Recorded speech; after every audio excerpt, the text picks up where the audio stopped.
Bonjour chers élèves, dans cette vidéo, on va corriger un exercice qui porte sur le pendule élastique issu du National 2010 session normale. Un système mécanique oscillant est un système qui effectue un mouvement périodique de va-et-vient autour de sa position d'équilibre stable. Un pendule élastique horizontal est constitué d'un solide de masse m lié à l'extrémité d'un ressort à spire non jointive de masse négligeable de raideur K. L'autre extrémité de ressort est liée à un support fixe.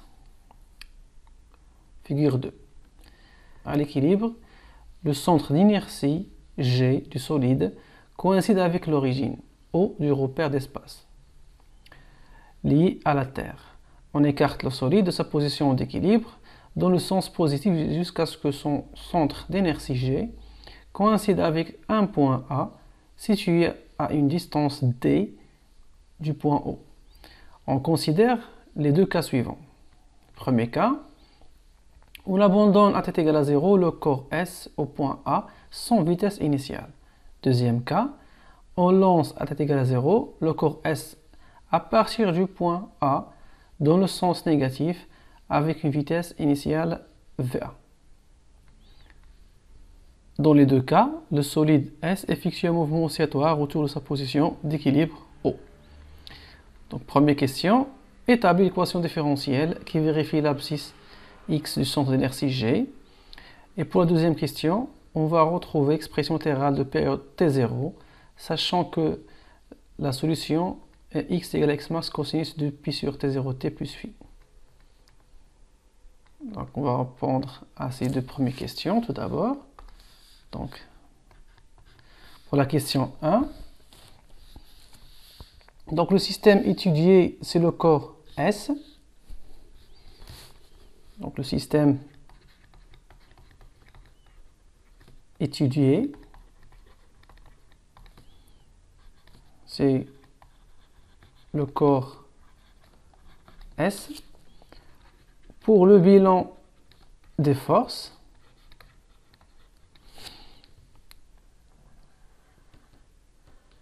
vous avez trois forces.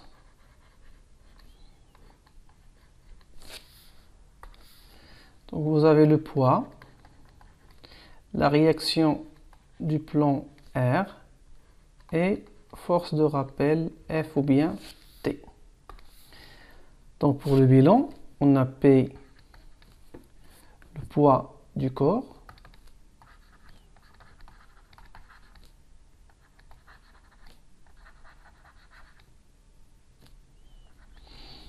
on a R, la réaction du plan,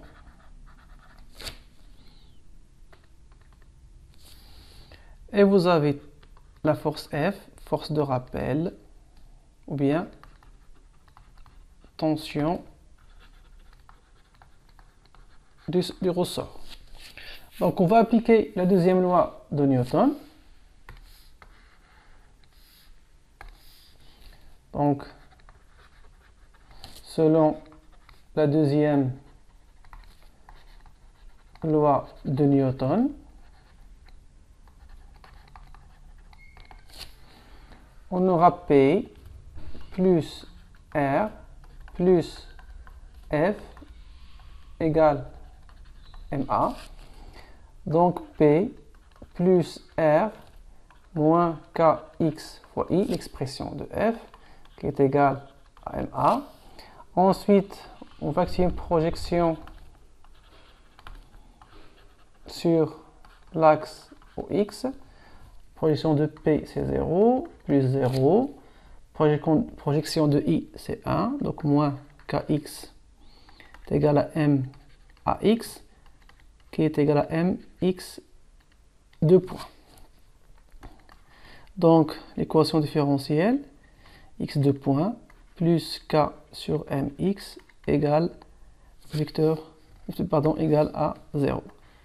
Et c'est l'équation différentielle qu'on cherche. Pour la deuxième question, à partir de la solution, on va chercher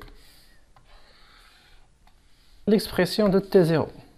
Donc, on a x est égal x max cosinus de pi sur T0 fois T plus phi. Donc la première dérivée x point est égale à moins x max fois 2pi sur T0 fois sinus 2pi sur T0t plus phi. Pour la deuxième dérivée, c'est moins 2pi sur T0 le tout au carré fois x max cosinus 2pi sur T0t plus phi. Et vous voyez bien, ce terme-là, c'est x, donc est égal à moins 2pi sur T0 le tout au carré fois x. Donc, on remplace x de point dans l'équation différentielle. Et on va obtenir moins 2pi sur T0 au carré fois x plus k sur m fois x égale à 0. On va simplifier par x. Ça va donner 2pi sur T0 le tout au carré égale à k sur m. Ça veut dire 2pi sur T0 égale racine k sur m. D'où au final T0 égale à 2pi racine m sur k. Et c'est l'expression de T0 qu'on cherche. On passe aux questions suivantes. On obtient, à l'aide d'un dispositif approprié, la courbe d'évolution de l'abscisse x1 et x2 du centre d'inertie G de corps S successivement dans le premier et le deuxième cas, comme l'indique la figure 3. Précisez en justifiant la réponse la courbe correspondante au mouvement des oscillations dans le premier cas. On cherche premier cas. Oui, premier cas. Donc c'est la question numéro 3. Donc troisième question. Donc pour le premier cas, on a lancé le corps sans vitesse initiale. Ça veut dire V0 égale à 0. Ça veut dire que le corps ne va pas dépasser au maximum la valeur xa. Donc x max va être égal à la valeur de x0 qui est égal à xa. Et pour le deuxième cas, on a une vitesse v0 qui est différente de 0. Ça veut dire que lors de son passage, ou bien lors de son mouvement, la valeur de x max va être supérieure à la valeur de x0 qui est égale à la valeur de xa. Donc si on examine bien les deux courbes, on voit bien que tous les deux corps ils font le départ d'un seul point, mais la courbe B qui garde toujours la même valeur de x max qui est égale à la valeur x0. Donc c'est la courbe B qui va représenter le premier cas.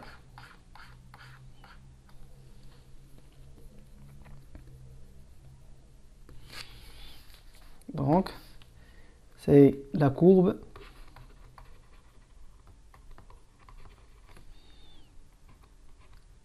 on a dit la courbe P, oui, la courbe B qui correspond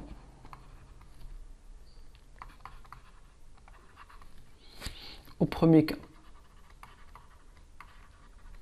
Donc c'est la courbe P et c'est la courbe A pour deuxième cas.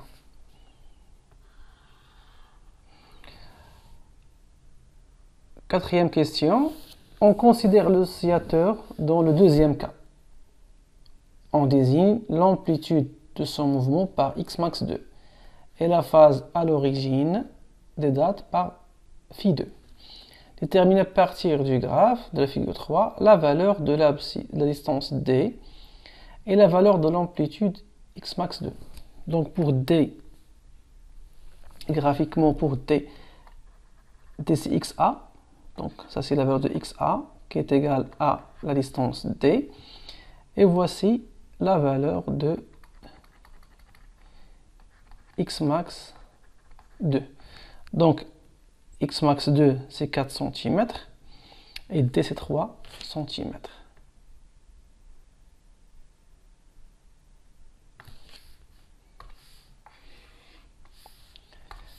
Quatrième question. Je crois que c'est 4.1. Donc graphiquement, on va retrouver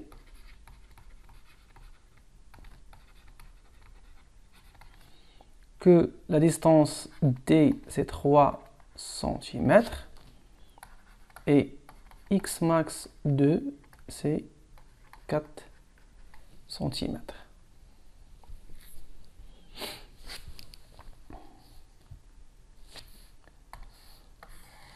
On continue.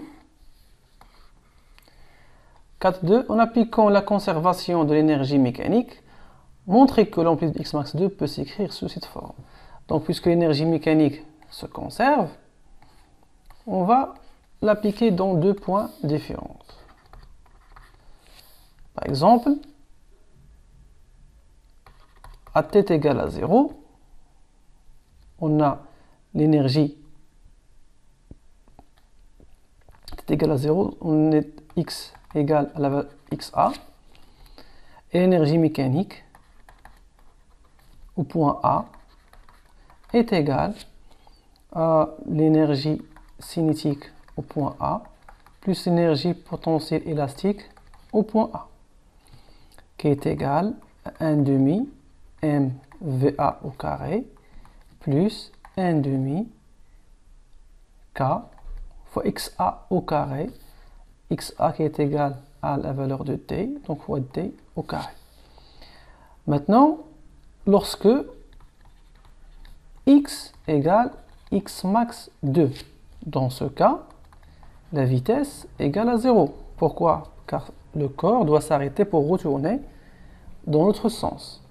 Dans ce cas, l'énergie mécanique, je vais par exemple dire que c'est le point B, va être égal à EC au point B plus EPE au point B, qui est égal à 0 plus 1 demi K x max 2 au carré. Puisque l'énergie mécanique se conserve, les frottements sont négligeables, EM égale à constante, ça veut dire, d'après la loi de conservation de l'énergie mécanique, que l'énergie mécanique au point A est égale à l'énergie mécanique au point B qu'on a choisi. Ça veut dire 1 demi mva au carré plus 1 demi 1 demi k fois d au carré est égal à 1 demi k x max 2 au carré. On va simplifier par ces 1 demi. Donc x max 2 au carré est égal à m va au carré sur k plus d au carré. Donc x max 2 égale à racine mva au carré sur k plus d au carré. Et c'est l'expression qu'on cherche à démontrer.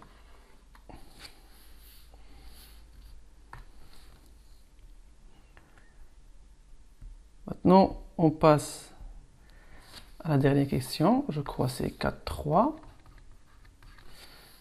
Il dit quoi cette question?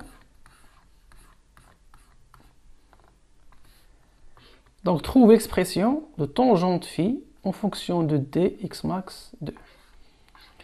Donc pour cette relation, j'ai besoin de deux termes. On a x pour le deuxième cas, x2, qui est égal à x max 2 cosinus de pi sur t0t plus phi. Je vais prendre le cas à l'instant t est égal à 0, qui est égal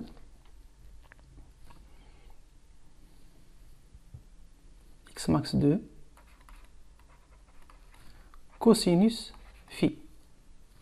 Phi 2, pardon, c'est phi 2, sur le deuxième corps.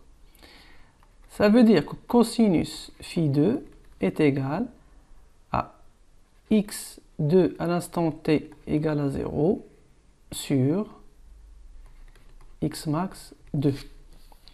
Donc cosinus phi 2 est égal à d sur x max 2. Maintenant, on passe à la dérivée. Donc x point 2 qui est égal à moins x max 2 pi sur t0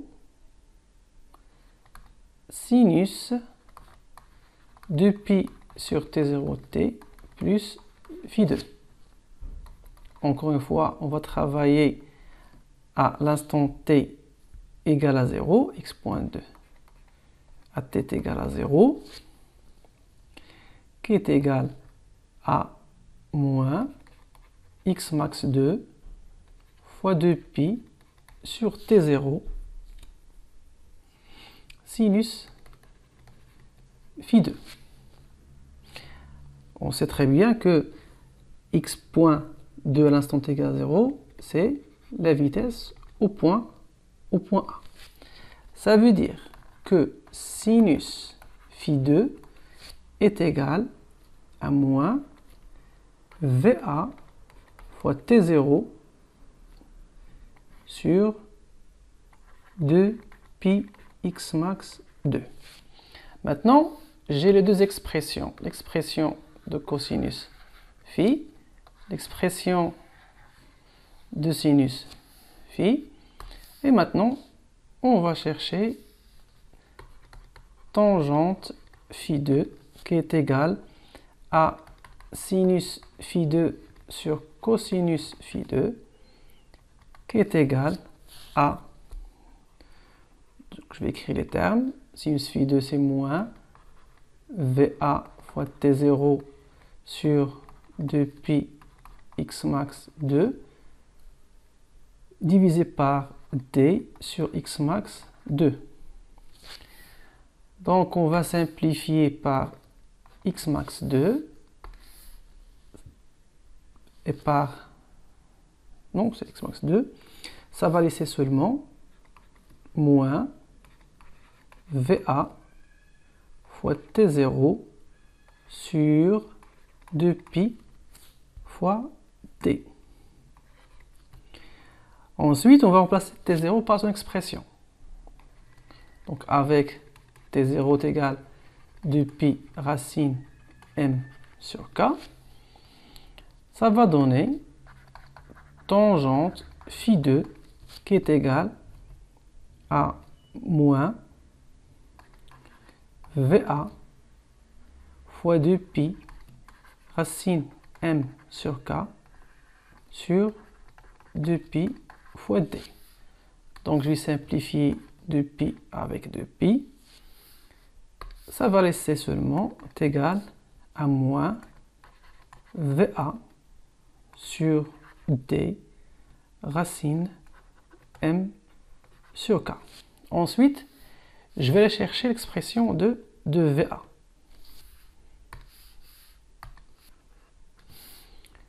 Donc, pour VA, déjà l'expression est mentionnée en haut, le voilà.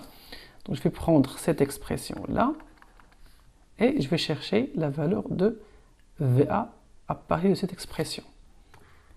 Donc, je vais retrouver que, Pardon.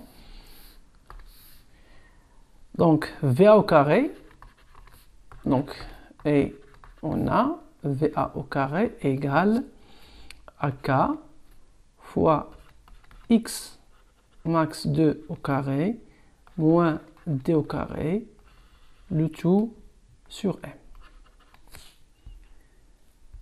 Avec VA est négatif, puisqu'on lance le corps dans le sens négatif. Donc, ce que je vais enlever le carré, je vais écrire que VA est égal à moins racine K X max au carré moins D au carré sur M. Ou bien, est égal à racine X max au carré moins D au carré fois racine K sur M avec un moins. Donc je vais remplacer dans l'expression précédente. Donc tangente phi2 va être égal à moins, au lieu d'écrire VA, donc c'est 1 sur D, racine X max au carré moins D au carré, qui multiplie racine K sur M, qui multiplie racine M sur K. Donc tangente phi2 égale moins avec le moins, ça va s'enlever. Avec le moins, déjà on a un moins dans la relation, un moins sur VA. Donc c'est 1 sur T fois racine X max au carré moins D au carré. Je vais faire rentrer D à l'intérieur. Donc tangente phi2.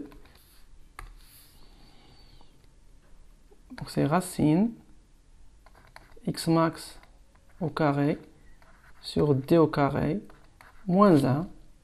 Ça veut dire au final, tangente phi2 égale racine X max de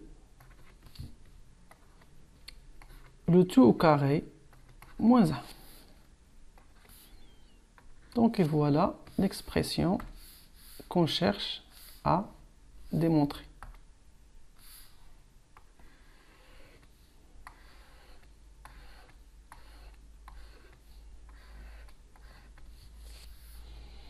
Et merci pour votre attention.